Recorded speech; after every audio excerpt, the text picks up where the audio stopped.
Hey folks, how you doing? Mike Moulton here from the ultimateprivatemoneysolution.com. I wanted to give you another quick tip to help you with your private money program that you're putting together to go out and get all these different private lenders to invest in you and your business and your real estate deals.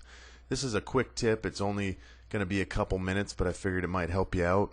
This is the top 10 things to consider when creating your private money program. It is important to have a program so that people believe in you when you go out there to source funds. The first one we're looking at is, will you use private funds for second mortgages or liens? You need to figure that out because people are going to ask, and there's different investment situations depending on your exit strategy. Will you pay more interest to those in a second position? Or are your first position mortgages, do they pay less or do they pay more? Think about the risk here on this one when you're developing this. What is the maximum loan to value you will put a private lender in at on your deal? Is it 65%, 70%, 80%? You need to understand that before you present them with an opportunity. Will you offer a minimum amount of interest? That's another one to think about because certain private lenders, as you get out there and you meet with them, the real savvy investors are not going to move investment funds unless you're giving them a minimum amount of interest, and this is also plays into time frame as well. Will your interest be simple or compounded? This can get confusing. I know in our program we've got tools to manage this that we have set up for folks and a lot of our clients that just auto calculates it for you, but that's one thing you got to think about, simple or compounded.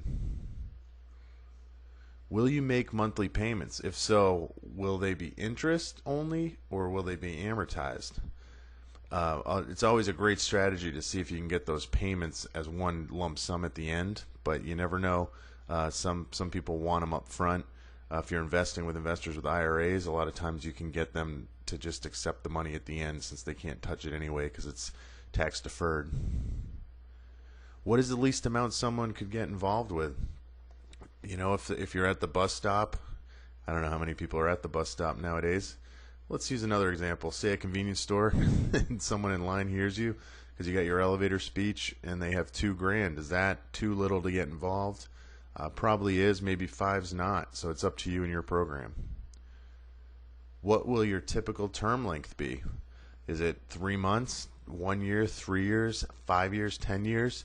You need to figure this out and offer that up to your investors as they come into your program.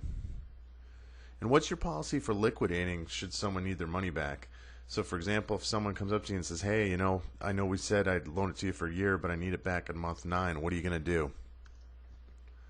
And what paperwork do you need?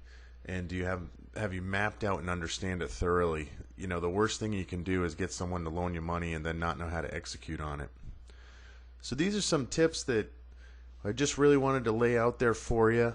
We go into a lot further depth on these topics with our programs, and I hope you're doing well with your investments, and that we wish you a lot of great wealth in the future. Thank you.